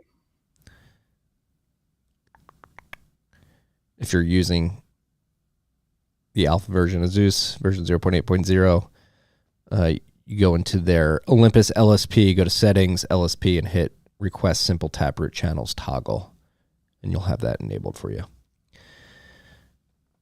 Moving along, Phoenix Wallet version 2.0 upgrade now being deployed to iOS users, and Android version 2.0.9 being released as well. So Apple's version 2.0 compatible now. This comes with the Splice upgrade. It's being deployed to all users across Android and iOS. So that's good to see as well.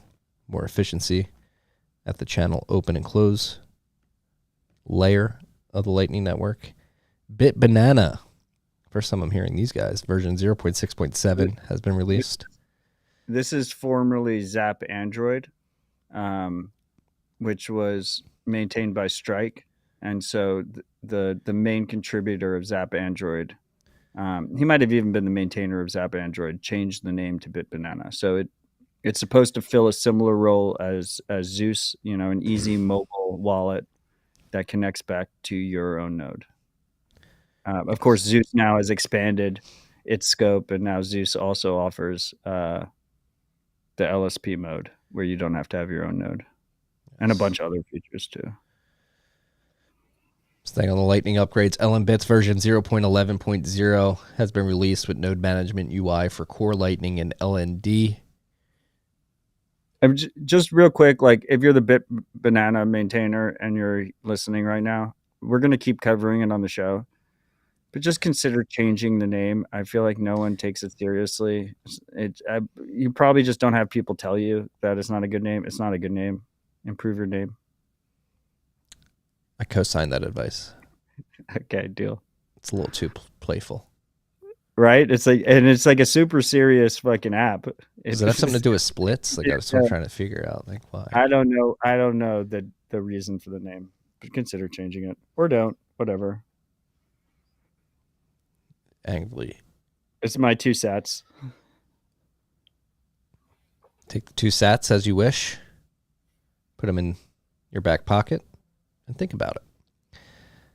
LMBits, this upgrade, they're basically supporting all implementations. Kaye Bitcoin, Kaye BTC said, LMBits deserves the Nobel Peace Prize for unifying access to different Lightning node implementations. LAAB, all Lightning node implementations are beautiful. So right now, like LMBits is really cool project, right? You can do so many different things with your Lightning node that you can't do without LMBits. But you're still, up until this point, you're still using ThunderHub or Ride the Lightning or Zeus or BitBanana to like manage your channels and actually manage the node, right? Like your graphical user interface to manage the node is something different than LNBits. So this brings it all into LNBits. So you have full channel management. You can do all the things you want to do to manage your node in that same piece of software. Yeah. Shout out to the LMBits team, all the open source contributors working on that. Another big update for Bolts, the web app version 1.1.0, has been released with UX improvements. You can now do non-custodial swaps between different Bitcoin layers with this. Seems pretty good. Running Bolts, be aware of that. Thea multi-sig wallet is now in public beta. So this is cool to see. Thea allows its users to secure their Bitcoin holdings with the 2 or 3 multi-sig directly on their mobile device, ensuring funds stay safe even if one key is compromised. So this is similar to the role Nunchuck plays or the role Tribe Wallet plays. And it goes towards this larger trend that Marty and I have been focusing on, which is collaborative custody. So it's really good to see just another player in this market. It's easy for people that are hardcore Bitcoiners to think that everyone is going to use a computer, a desktop, or a laptop for the management of their generational wealth, that is their Bitcoin savings. But billions of people are going to only use their mobile phones and ideally use them in combination with hardware wallets or hardware signers, whatever you want to call them. So it's really good to see more projects focus on that and do it in a very UI forward way. Yes. Y Combinator backed. Should you see the Y Combinator? The shitcoiners are here and they're here to fix Bitcoin. No, I mean, I don't know the Thea team's not shitcoiners. They're good Bitcoiners. I'm not going to call them shitcoiners, but the Silicon Valley suits are here and they're here to fix Bitcoin. We just need drive chains, more ordinals, and wizards. Drive chains are noise. It's not going to happen. I agree. Moving along, Citadel version 0. By the way, our boy Harry co-wrote a piece in Bitcoin Magazine about drive chains. Everyone should check out. It's not on the list. I forgot to put it on it. What was the gist?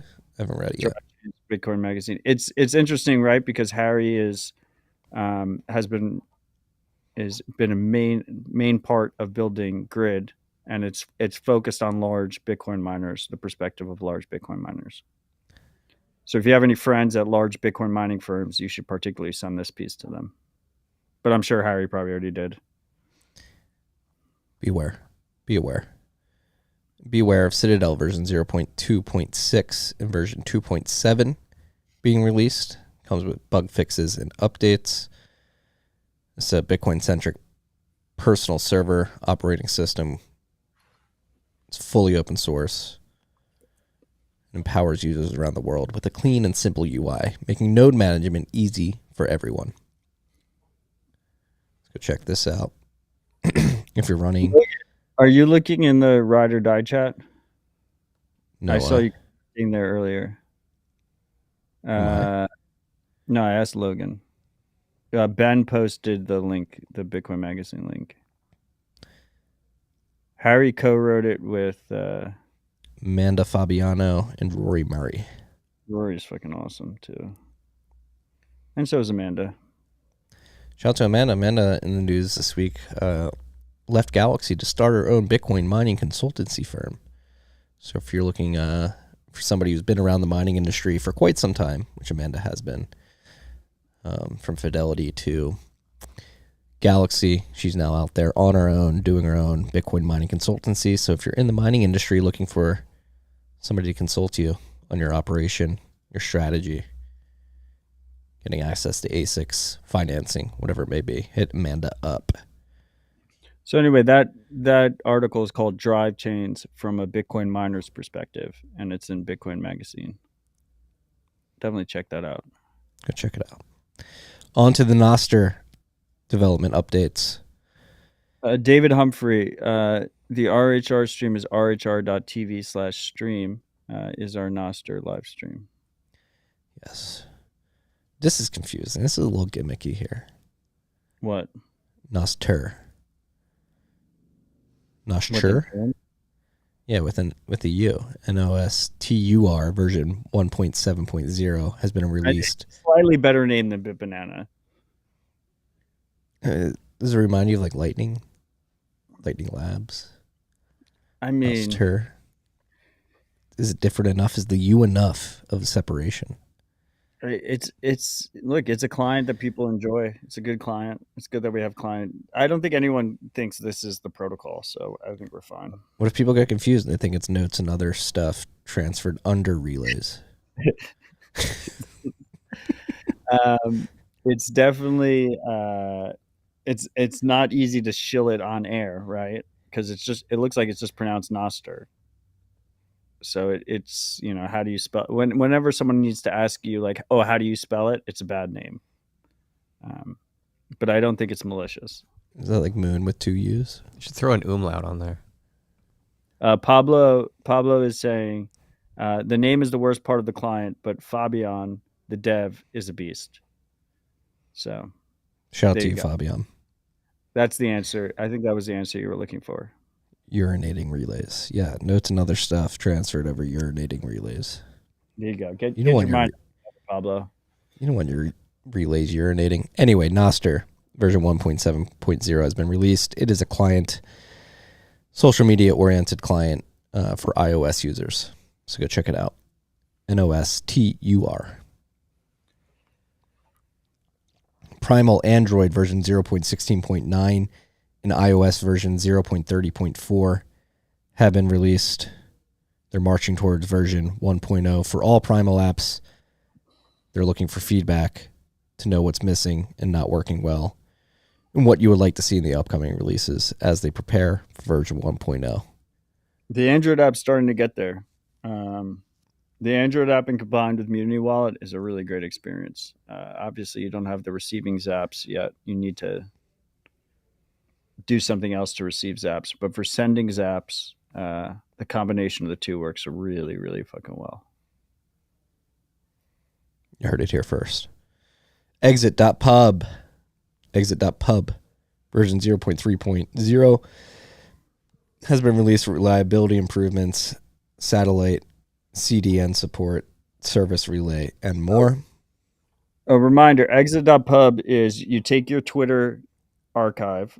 It pops out a JS file, and then exit.pub rebroadcasts that onto Nostr. So you take all your tweets, rebroadcast it on Nostr, assign Nostr messages, backdated to the dates that they were done.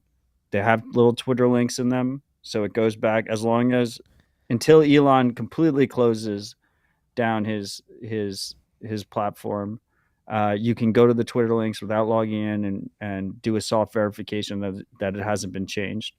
The satellite CDN support is really cool. So satellite is a different Nostr client, or is a Nostr client, right? Exit.pub is not a Nostr client. Satellite, I guess it kind of is a Nostr client, but not in the traditional way. Anyway, satellite's a Nostr client, and they have a CDN, right? So they have a way for you to store media, videos, audio, pictures, and you pay with sats, right? So the key with this change is, if Twitter starts blocking outside people from playing media from Twitter, or if they just shut down, you lose all your photos and your videos and stuff you uploaded to Twitter. So during this process, it also will take that content and then we'll upload it to satellite CDN. You pay him sats for that process. It's completely separate of Pablo. It's just this open CDN that was easy to implement. And so, like, even if Twitter completely dies, all your tweets will live forever on Nostr if that so suits you. And personally, this is a project that I really enjoy, because one of my favorite things to do is, whenever the drama of the day is something that I've addressed 4 years ago, is passively aggressively reposting that tweet. And now I can do that on Nostr. So thank you, Pablo. Shout out to you, Pablo. I'm really excited for this. Lister version 2.0 beta has been released with UX improvements and new list types. I've been complaining about the degradation of TweetDeck for some months now. Future of TweetDeck is Nostr. Future of TweetDeck is Nostr, and to get the TweetDeck up, you need to create list. So Lister is a great service. You can go to Lister, listr.lol. Again, creating Nostr list to delegate between your different verticals. Definitely very Bitcoin and Nostr development heavy right now. But ideally in the future, the greatest thing about my TweetDeck, I had my Bitcoin, I had my finance and economics, I had my tech, I had my oil and gas, I had my Barstool list, and boom, plug into the matrix. If that experience can be replicated on Nostr, which it definitely can, it's just going to take time to build it out, I will be a very happy man. Lister. Marty. Gradually, then suddenly. Yes. I mean, I was essentially alluding to that, Matthew. Lister, order of operations here. You need to create the list first. So lister.lol allows you to do that. Shout out to the team behind Lister. Who's behind this team? At Jeff G. Dude, it was hard enough keeping up with Bitcoin development. Now we're keeping up with Bitcoin and Nostr development, so no fucking idea. Shout out to you, Jeff. Thanks, Jeff. An American living in the Alps. Hope you're enjoying the Alps, Jeff. It's a good bio. Oddbean.com. Hacker News style Nostr client. Great name. I was negative on 2 names. I'm positive on this name. This is a fantastic name. Why do you like Oddbean so much? I don't know. It's clean. Easy to say. Oddbean. Is it really that easy to say? Yeah, Oddbean. You just said it. You pronounced it correctly. It sounds like a name, though. Like I'm not asking how to spell it.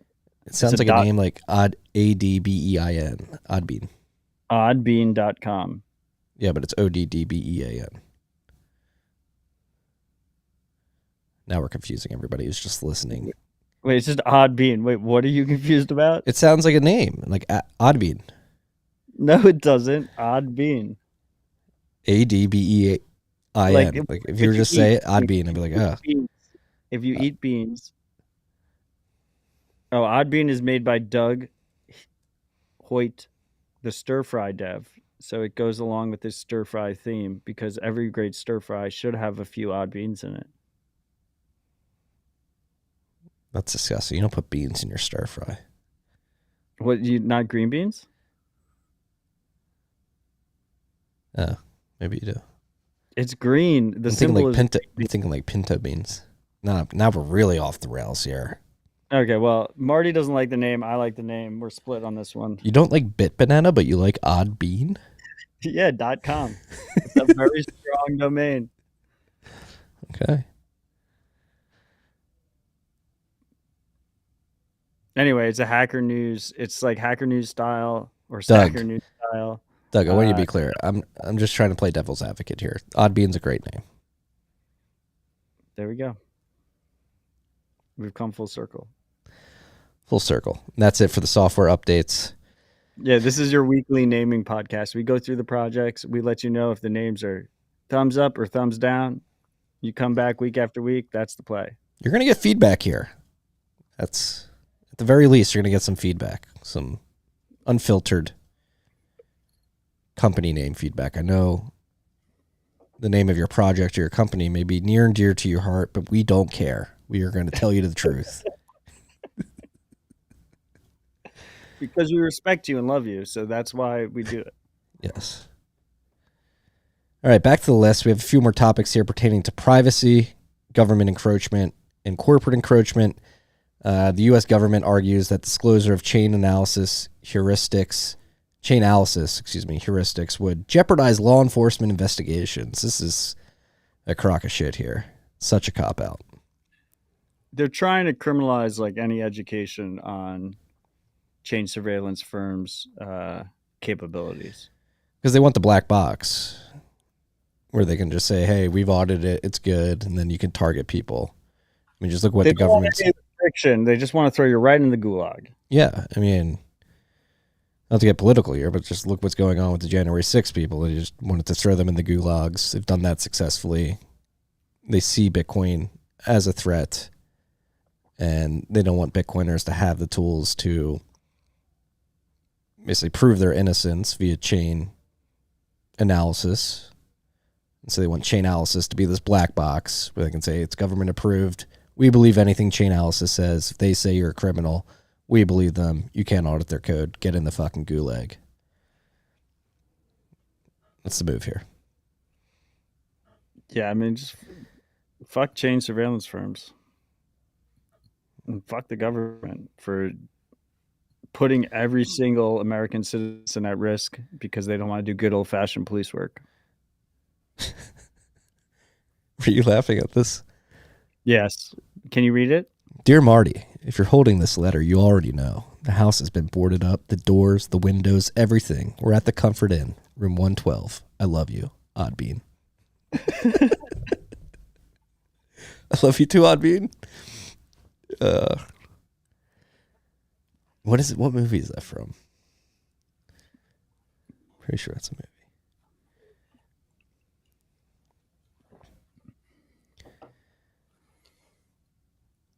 So Chainalysis, they want to be a black box. Trying to claim that Brian Bishop isn't a Bitcoin expert. It's from Old School. Yes. That's what it was. Moving on to privacy encroachments, free speech encroachments. Apple has bent the knee to China and is going to start enforcing App Store regulations in the country. So you have to show proof of a Chinese government license to get in the App Store, the Apple App Store in China now. The App Store has always been a massive problem. This idea that you can't install apps outside the App Store. And it's been gradually then suddenly getting worse. You had to do it. But this is why it's so important that things like Mutiny Wallet exist, right? Like you make certain trade-offs by being able to run in a browser, but at the same time, they can tell Tim Apple and the Chinese government to go fuck themselves, while any developer that wants to focus on iPhone and only has the App Store as a method of doing that literally has to cuck up to do it. Like a key aspect of their business is, will the App Store and the Chinese government approve my app this morning, which is an insane place to be. And I do not, I'm glad I'm not in that situation. because if my company or project ride or died based on Tim Apple and the Chinese government's permission to do something, that would be a horrible way to live my life. It just would fucking suck. But it's the reality. So I guess be aware, freaks. It sucks that these companies don't have any like moral line in the sand that they're willing to say. Principles. Yeah. Principles. Here's the thing, right? Is like Apple could make it so you can install an app outside the App Store and it'd be better for Chinese citizens, but it'd be worse for their bottom line. Because they definitely couldn't do it just in China. They would have to do it globally. Otherwise, the Chinese government would be like, you're just trying to fuck us and you can't sell iPhones in China. So they'd have to do it everywhere. And the Chinese government wouldn't be able to fight them if they did it everywhere. But they choose not to because they care more about profits. Yeah. They get 30% of everything you do through the App Store. It's a nice little vig to work with a fucking dictatorship. Yeah. Apple helping us get to the digital gulags. Thank you, Tim Apple. Appreciate your efforts. Still one of my favorite memes of all time. Trump just calling him Tim Apple. Ever since that tweet, I've never called him by his legal name. Maybe I'll just change it to Tim Apple. Last in the list of corporate encroachments on privacy, we have X's new privacy policy, which allows the platform to collect user biometric data, employment and education history, access encrypted messages, and use harvested data to train X's machine learning models. That seems pretty bad. Yep. So they're going to go like LinkedIn and force you to put in all this information? I mostly put it on the list so that you had to read it on air. Mm-hmm. But yeah, this is the first step, right? The privacy policies first. They are allowed to take this information. They're not collecting all of this information yet. But it's the first step, and it's right there in the privacy policy. Yeah, like, if you're worried about a CBDC, if you're worried about digital ID, if you're worried about all this other stuff, Elon's innovating on that in that regard. And he's gonna make his app that. And once again, what we're gonna hear from the freedom advocates that are gonna rely on Twitter revenue from their blue check on their ad revenue is gonna be, it's not a CBDC, it's not a digital ID program, it's not this, it's not that, because the government's not running it. And okay, like, yeah, maybe that's a nice little technicality you just carved out for yourself, but it's all bullshit. And if you actually care about freedom, you should opt the fuck out of that platform.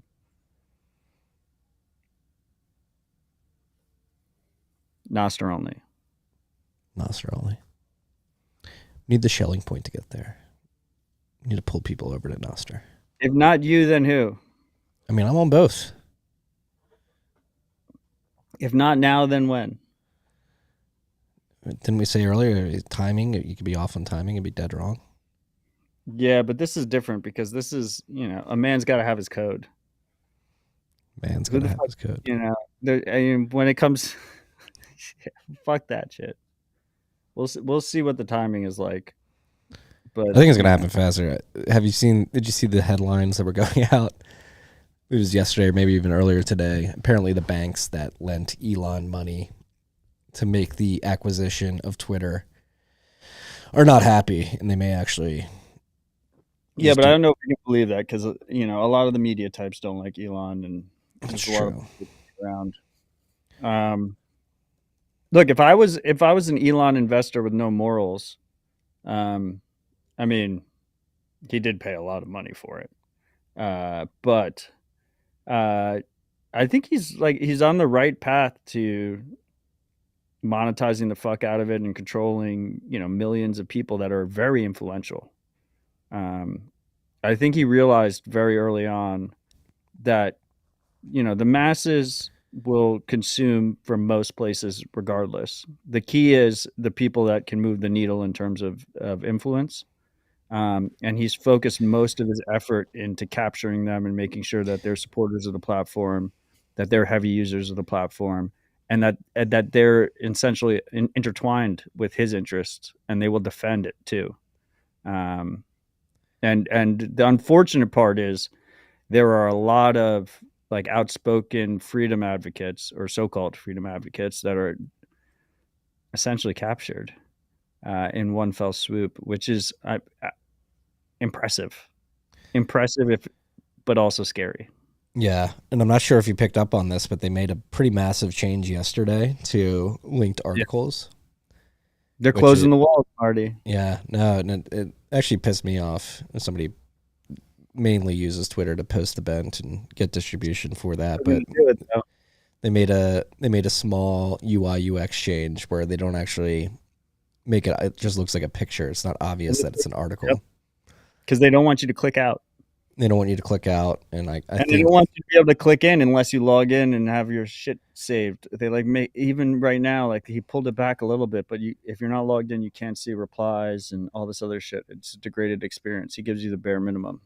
He wants you to be in his little walled garden that he has full control over. Well, this latest article UI change leads me to believe that he's going to try and launch some Substack / Ghost like functionality and just have people post directly to the site. Of course he is. I mean, he already says that you can export your email list. That's his compromise to his walled garden. And you can already, you can bet sats on the fact that you get deboosted every single time. You get less engagement if you post an external link, period, regardless of this change. He doesn't want people clicking outside of the platform. That was the case before he bought it as well, though. But he has definitely ratcheted it up. Yeah. And then this just shows the perverse incentives of this particular model. This is why we're bullish on Nostr, too. It's going to win so hard. Nostr only.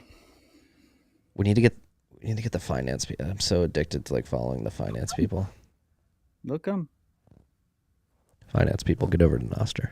They need other people to come first.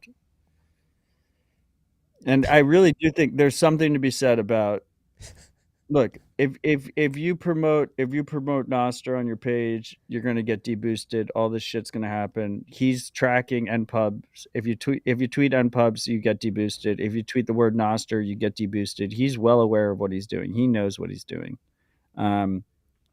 That said, like the reason I haven't deleted my Twitter account is because I just want it to be this. If you go to twitter.com/Odell, it's basically like join Nostr is what it is, which is why I haven't deleted it yet. But I've made an active decision not to use it. And I think that's where it starts, right? It starts with crazy people that leave something that they've already been addicted to and move to something better. Yeah, Logan, let's pull up Matt's last tweet here. Pretty prescient considering the privacy policy that was just released. Brings you in today. Corn DeLorean made that. So shout out Corn DeLorean, one of the lead meme guys in that post on Nostr.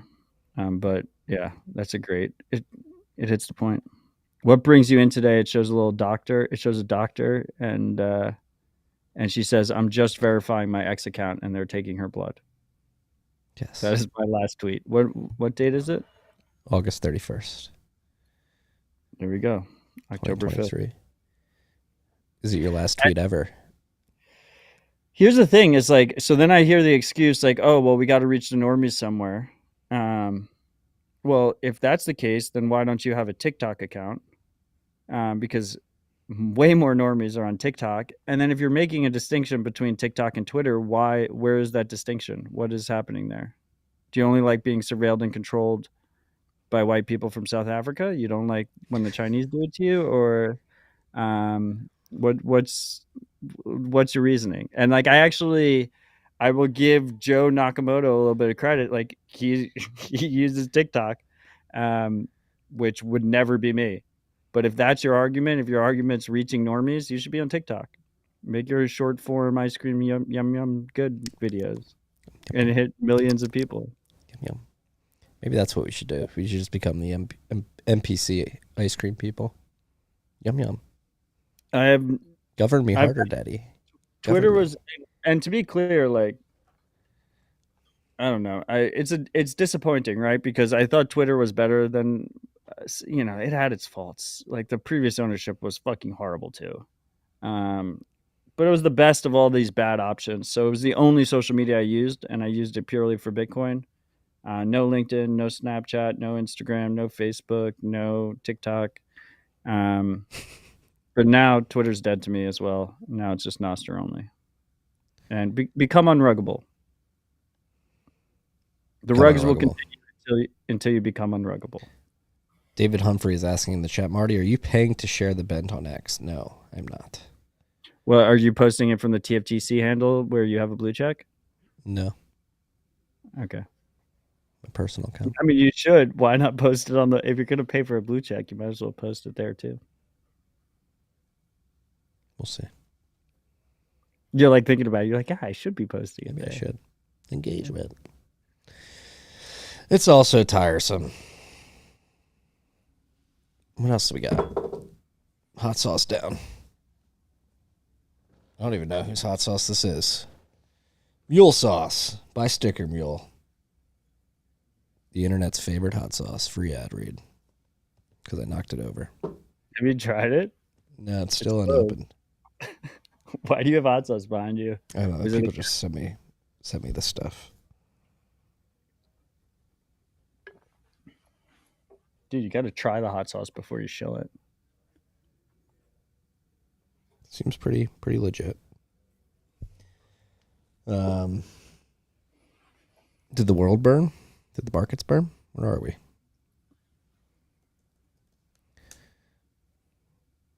Mandibles and then Bitcoin Standard. Bitcoin Standard's coming. Very bullish right now. What were some stats I was thinking of this morning? Transaction volume up and to the right. Hash rate up and to the right. BlackRock being held at bay. Do not buy the ETF, freaks. BTC is the ETF. Get approved, though. You think it gets approved this month? People are saying October 14th is the day. January. I think they'll wait to the last minute. Because historically, it's been delay. Like, because there's the way it works is like the SEC can deny them on multiple intervals, or they can delay it, or they can accept it.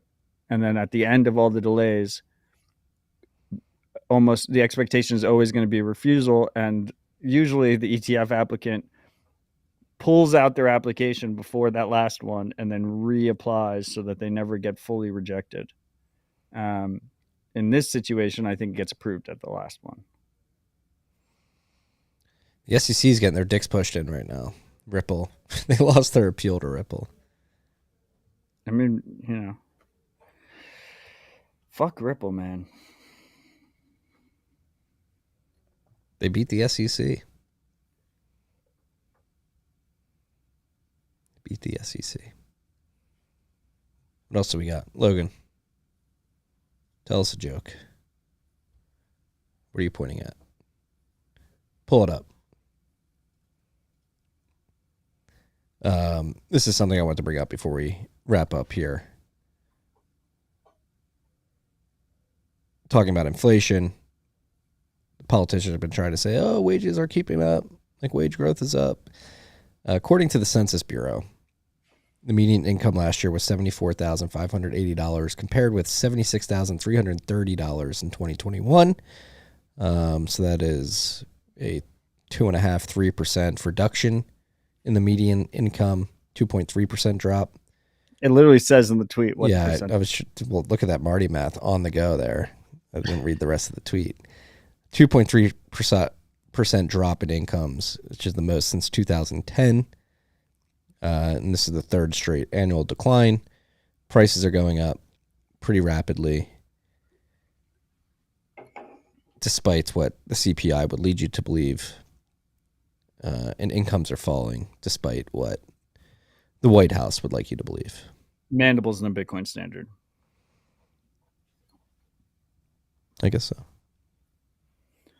And like mandibles will be slightly worse, slightly better, less worse, slightly better than mandibles because we have Bitcoin and other freedom tech. But Yeah. I mean, people forget that mandibles is based in New York City. Like you don't see the outside world until much later in the novel. Yeah. So some places will be worse than others. But I will say on the same tangent, she did take and she said this when she joined me on Civil Dispatch. She wanted to make it easy on herself, so she made it just U.S. centric. But in a lot of ways, it'll be significantly worse because U.S. hyperinflation isn't like when Argentina hyperinflates or when Turkey hyperinflates or when Lebanon hyperinflates. U.S. hyperinflation means all the other currencies have hyperinflated first, and then the U.S. dollar hyperinflates. So you're looking at global economic ruin. I mean, that's a really keep that in mind, freaks. I mean, that's I'm a really not trying to be a humor. I'm trying to be an optimist because there's light at the end of the tunnel, but you got to think about that. Yeah, no, and I mean, I think that's the most unnerving thing about what we were talking about in the beginning of the episode, where it seems like people are beginning to realize that treasuries aren't risk-free. And if you want to talk about one of the liquid reserve assets that is leveraged around the world, it is U.S. treasuries sitting on the sovereign balance sheets of many nations, Japan, China. We froze Russia's, so not Russia anymore, but many other countries. Yeah, I mean, Russia doesn't have treasuries because we rugged them. Yeah, we rugged them. China's dumping theirs. Japan's got a lot. They may have to dump theirs to support the yen. Could get hairy out there, freaks. Dump them if you got them.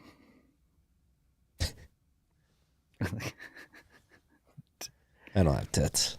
I got pecs. This has been a great rip, Marty. It has been. It has been. We will be... next week? Is it going to be... Are we going to do in person or are we going to do Friday? What are we going to do? I have a feeling we're not going to have time to do it in person, so we're going to have to do it Friday.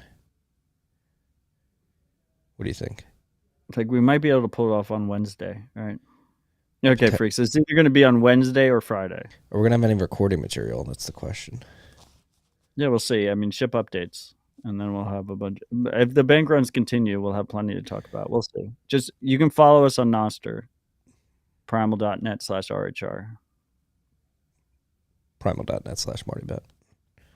No, but Primal.net/ That's where I'll Odell. tell people where it is. Yeah, primal.net/Odell. Is it primal.net/RHR? Is that what I got?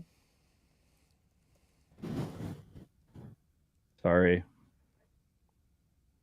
Very simple setup here. Yes, it is. Nice. Awesome. Well, cheers to you, Marty. Cheers to you, Logan. Cheers to you, freaks. Love you all. Stay humble, stack sats. Peace of love, freaks.